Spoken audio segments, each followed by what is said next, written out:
Hello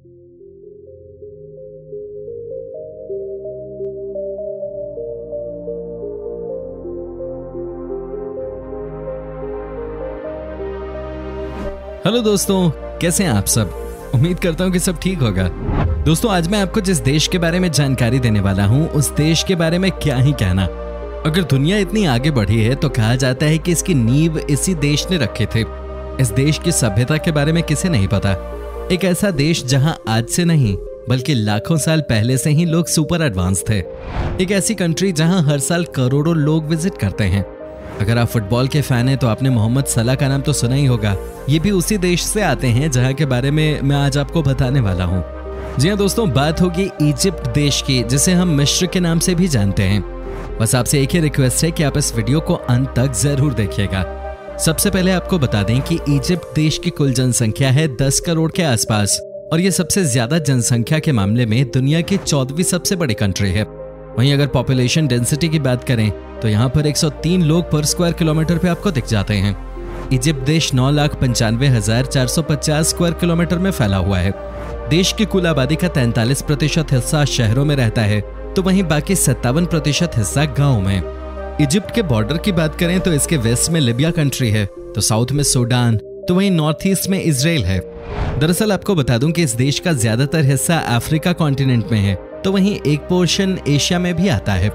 मिस्र Africa और मध्य पूर्व के सबसे अधिक जनसंख्या वाले इस्लामी देशों में से एक है। इसका अधिकतर हिस्सा नील नदी के किनारे वाले हिस्से में पड़ता है, जिसके दोनों तरफ रेगिस्तान पड़ते हैं। इजिप्ट की राजधानी है कायरो, जो दुनिया में सबसे बड़े शहरों में है और ये अफ्रीका में सबसे बड़ा है। कायरो एक बहुत ही घनी आबादी वाला शहर है और साथ ही इसे मिस्र के सांस्कृतिक और राजनीतिक केंद्र के रूप में भी देखा जाता है। मिस्र का आर्थिक केंद्र है ये शहर। सातों दिन और 24 घंटे जगह रहता है कायरो शहर और यहाँ के बाजारों में अच्छी खासी भीड़ रहती है। यहाँ की सबसे बड़ी मस्जिद सैयदीना अल हुसैन देखने लायक है। कायरो शहर के बीचों बीच नील नदी बहती है। नील पर क्रूज और क्रूज में डिनर का इंतजाम लाजवाब है भाई। अगर कभी आप इजिप्ट जाओ तो इसका लुत्फ जरूर उठाइएगा। शहर में स्थित स्टेट म्यूजियम भी देखने लायक है। यहाँ मिस्र की हिस्ट्री से जुड़े साज कलाकृतियों प्राचीन 2.5 लाख के मिस्र साथ एक हैं। सामान अनूठा का संग्रह है यहाँ। मिस्र को इसके प्राचीन इतिहास, सभ्यता, रेगिस्तानी परिदृश्य और विशाल पिरामिड के नाम से जाना जाता है। इसका आधिकारिक नाम मिस्र अरब गणराज्य है। इस देश में अरबी भाषा का प्रचलन है। अगर हम बात करें करेंसी की तो यहाँ इजिप्शियन पाउंड चलती है, जो लगभग 4 भारतीय रुपए के बराबर है। मिस्र का मूल धर्म इस्लाम है, जो समाज के हर पहलू को नियंत्रित करता है और कानून से समर्थित है। क्या आपको पता है कि शादी विवाह में जो हम अंगूठी पहनते हैं उसकी शुरुआत कहाँ से हुई थी?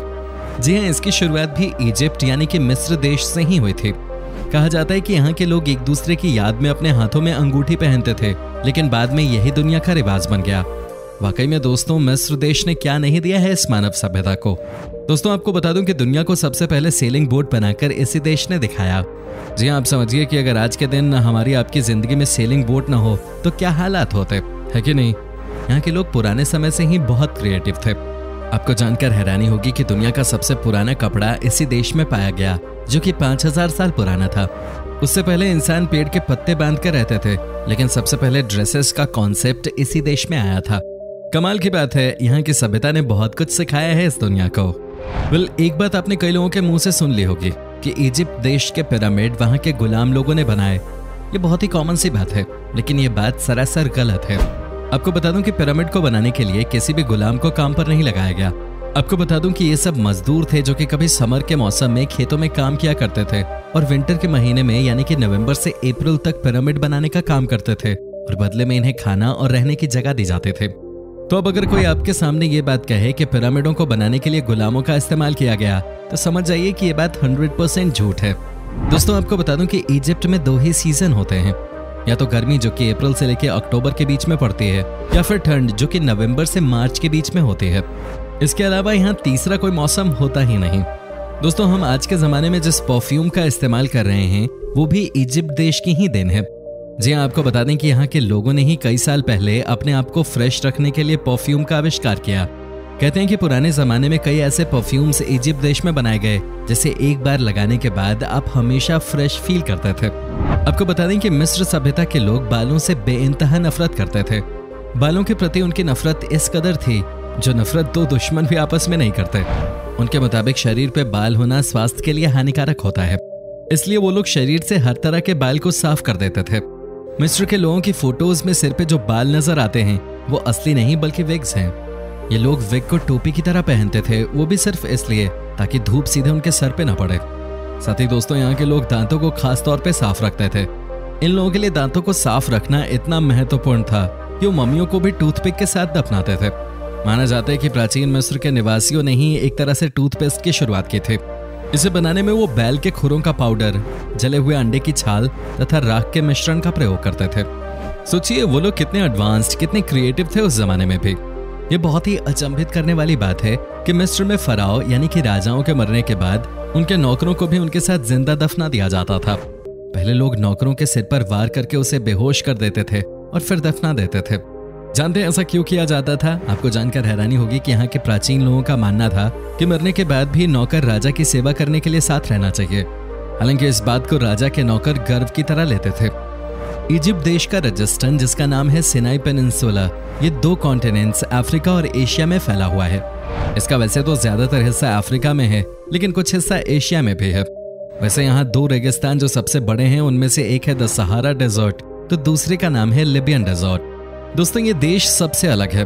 वैसे तो इस देश में रेत ही रेत है, लेकिन साथ ही इस देश के पास दुनिया की सबसे बड़ी नदी भी है। जी हाँ, इस नदी का नाम है द नाइल रिवर, जो कि 4132 मील लंबी है। कहते हैं कि इस नदी की इंपॉर्टेंस आप इसी बात से समझ सकते हैं कि इसी नदी को मानते हुए इजिप्ट देश को 2 हिस्सों में बांटा गया है। दोस्तों, आपको बता दूं कि इजिप्ट के लोगों के बीच में भी राइस खाने का बहुत शौक है। ये दिन में एक बार राइस ही खाते हैं। इनका मानना है कि राइस आपको इंस्टेंट ताकत देती है। वैसे आपको बता दें कि यहाँ का सबसे पसंदीदा खाना भी राइस, मसूर की दाल और मकरोनी को मिक्स करके बनाया जाने वाला कुशारी है। कभी इजिप्ट जाओ तो ये डिश ट्राई करके जरूर देखना। दोस्तों, आपको बता दें कि अगर प्राचीन मिस्र में कोई बौना पैदा होता था तो उसको बहुत खुशकिस्मत माना जाता था, क्योंकि उसका बौनापन उसको आसानी से नौकरी दिला देता था। नौकरी भी ऐसी वैसी नहीं, बल्कि सोने के कारखाने में। दोस्तों, यहाँ के लोगों का मानना था कि विचित्र शक्ल वाले लोग जल्दी से पहचान में आ जाते थे, इसलिए उनको पकड़ना आसान होता था। दोस्तों, आपको बता दूं कि पूरी दुनिया के विपरीत मिस्र की महिलाएं जमीन खरीद सकती थीं, जज बन सकती थीं और अपनी वसीयत लिख सकते थे। अगर वो बाहर काम करती थीं तो उन्हें समान वेतन दिया जाता था। वो तलाक भी दे सकती थीं और फिर से शादी भी कर सकती थीं। इतना ही नहीं, शादी से पहले कॉन्ट्रैक्ट भी कर सकती थीं, जिसमें वो शादी में लाई गई वस्तुओं के बारे में अपने विचार रख सकते थे। कहने का मतलब यह है कि यहाँ के लोग पुराने समय से ही काफी ओपन माइंडेड थे। हालांकि आजकल यहाँ के लोगों की सोच बदल गई है। दोस्तों, आपको बता दूं कि इस देश के लोगों के बीच में मैथ सब्जेक्ट सबसे ज्यादा पॉपुलर है। पुराने जमाने में भी मैथ इन लोगों का फेवरेट सब्जेक्ट था और वो अभी तक नहीं बदला। कहा जाता है कि यहाँ के लोग दिन रात मैथ्स पे रिसर्च करते रहते थे। पुराने जमाने में यहाँ के लोगों को मैथ्स का ज्ञाता माना जाता था, लेकिन ऐसा नहीं है कि ये सिर्फ पुराने जमाने की ही बात है। आपको बता दूं कि आज भी यहाँ के लोगों के बीच में मैथ्स सब्जेक्ट को लेकर गजब का उत्साह देखने को मिलता है। दोस्तों, आपको बता दूं कि इजिप्ट के लोगों को आज भी बिल्लियों से बहुत लगाव है। प्राचीन मिस्र में बिल्लियों का एक अलग ही स्थान था।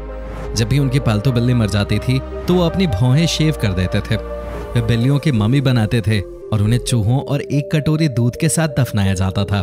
उनका मानना था कि अगर इस दुनिया में कोई जानवर ऐसी भक्ति पैदा कर सकता है तो बिल्ली ही है। आज भी यहाँ पर कुत्ते से ज्यादा लोगों के घरों में आपको बिल्लियां ही नजर आती हैं। आपको जानकर हैरानी होगी कि मिस्र में मेकअप करना आवश्यक था। ये लोग सुरमा का प्रयोग करते थे। उनका मानना था कि हरा और काला सुरमा उन्हें सूर्य की किरणों, मक्खियों तथा हानिकारक संक्रमणों से बचाए रखता था। इसके अलावा यह सूर्यदेव को श्रद्धांजलि और नमन करने का एक तरीका भी था। दोस्तों, कई लोगों का मानना है कि मजदूरों ने अपने हक के लिए लड़ाई के लिए हड़ताल करना जापान देश से शुरू किया था। यानी कि पहली बार मजदूर भाई बहनों का हड़ताल जापान में हुआ था, लेकिन ये बात गलत निकली है, क्योंकि पहली बार अगर किसी देश में लेबर्स ने स्ट्राइक किया था तो वो भी इजिप्ट ही था।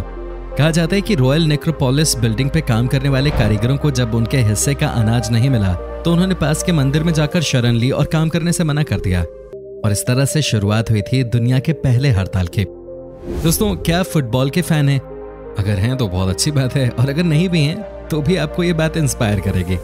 आज के जमाने के नए फुटबॉल स्टार मोहम्मद सलाह भी इसी देश से आते हैं।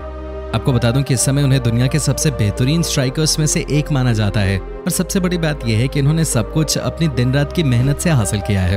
आज दुनिया का बच्चा बच्चा मोहम्मद सलाह को जानता है, क्योंकि ये एक नए सुपरस्टार हैं। 2018 फीफा वर्ल्ड कप में 28 सालों के बाद इजिप्ट क्वालिफाई करने में सफल रहे थे और इसके पीछे भी मोहम्मद सलाह का बड़ा योगदान रहा था। आज ये EPL में लिवरपूल जैसे बड़े फुटबॉल क्लब के लिए खेलते हैं, जहां पे इनकी सैलरी 20 करोड़ से ज्यादा है सालाना। मिस्र एक ऐसी अद्वितीय और यादगार जगह है जहां हर किसी को छुट्टियों का आनंद लेने के लिए जाना चाहिए। गीजा के ग्रेट पिरामिड और द ग्रेट स्फिंक्स जो कि दुनिया के चमत्कारों में से एक हैं, और इस देश के विश्व प्रसिद्ध मीनारों को किसी परिचय की जरूरत ही नहीं है। वैसे तो मिस्र में जाने का सही समय अक्टूबर से अप्रैल है, जब तापमान अधिक नहीं होता, लेकिन पर्यटकों के लिए सबसे लोकप्रिय और उपयुक्त समय दिसंबर और जनवरी होता है। मिस्र एक ऐसा गंतव्य है जो न सिर्फ पिरामिड के लिए मशहूर है, बल्कि वहाँ पर बहुत सारे मकबरे, मंदिर और प्राचीन फराओं के घर हैं। यहाँ आप स्कूबा डाइविंग और समुद्र तट का लुत्फ उठा सकते हैं। साथ ही बहुत सारे विश्व विख्यात खूबसूरत रेस्टोरेंट्स और बजट होटल्स और रिजॉर्ट्स का भी मजा ले सकते हैं। तो दोस्तों, ये था इजिप्ट। कैसा लगा हमें कमेंट करके जरूर बताएं। क्या आपने कभी विजिट की है ये कंट्री, और अगर की है तो आपका एक्सपीरियंस कैसा रहा, ये भी हमारे साथ शेयर जरूर कीजिएगा। वीडियो अच्छी लगी हो तो इसे लाइक कीजिए, और अगर आप ये वीडियो यूट्यूब पे देख रहे हैं तो चैनल को सब्सक्राइब कीजिए, और अगर फेसबुक पर देख रहे हैं तो हमारे पेज को फॉलो जरूर कीजिएगा। फिलहाल मिलता हूं आपसे अगली वीडियो में, तब तक के लिए bye bye and take care.